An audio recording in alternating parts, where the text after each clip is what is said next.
Correct person. Lokesh స్పందించాడు దాని మీద, చంద్రబాబు స్పందన పిలిపించి మాట్లాడాడు. ఆయన ముఖ్యమంత్రి హోదాలో పిలిపించారు. వాళ్ళందరికంటే కూడా ఈయన కరెక్ట్ జెన్యూను. పవన్ కళ్యాణ్కి నిజంగా పవర్ ఇస్తే గనక అసాంఘిక శక్తుల్ని కంట్రోల్ చేస్తారు. అది కూడా అన్నారు, లాండ్ ఆర్డర్ నా చేతిలో లేదు, ఉండుంటే మీ సంగతి తేల్చు. అది వైసీపీకి ఇస్తున్నారేంటి వార్నింగ్ ఇందులో? అయితే స్పెషల్ అదొక ఎత్తు, లాండ్ ఆర్డర్ నీ చేతిలో లేదు కదా, మరి భీమవరం డిఎస్పీ మీద నాకు నివేదిక కావాలని ఎందుకు అడిగినట్టు సంబంధించి మరి ఎందుకు అడిగావు నువ్వు? ఆయన ట్రాన్స్ఫర్ చేసిన తర్వాత పవన్ కళ్యాణ్ గారి సూచనలతో ఎందుకు వచ్చింది?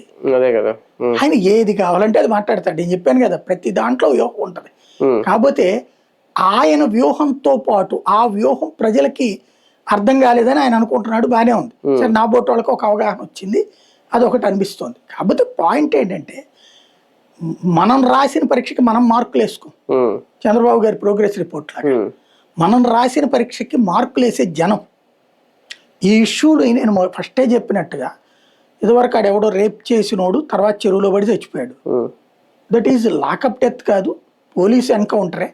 కానీ పోలీసులు తెలంగాణలో లాగా సజ్జన్నారు ఇరుక్కున్నట్టు ఇరుక్కోవడం ఎందుకు అనుకుంటున్నారు కాబట్టి చెరువులో పడి చచ్చిపోయాడు అన్నటువంటి పాయింట్లను పెట్టారు. Very good. ఏ వైసీపీ వాడు ఖండించలేదు కదా, ఏ జగన్మోహన్ రెడ్డి వాళ్ళని వెళ్ళి కలవలేదు కదా. జగన్మోహన్ రెడ్డి స్పందించింది తెనాలి ఇష్యూ, తర్వాత ఈ ఇష్యూలు. ఎందుకు ఈ రెండిట్లో కూడా అక్కడ నువ్వు ఆ నేరస్తులు నువ్వు కొట్టిన తర్వాత వాళ్ళు నేరస్తులు అని చెప్తున్నావు. నువ్వు ముందు చెప్పాయా?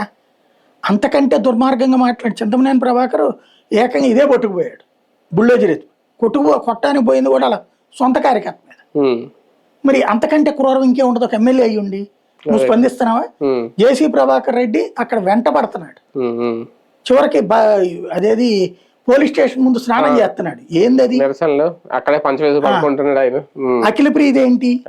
ఆ బొడ్డానా అతను ఎవరు ఉన్నాడు శ్రీశైలం దగ్గర కూడా ఏంటి? ఇవన్నీ ఏంది? ఈ ప్రభుత్వంలోనే కదా నడుస్తుంది. నువ్వు కూడా అందులో భాగస్వామి కదా, నువ్వు డిప్యూటీ సీఎం కదా.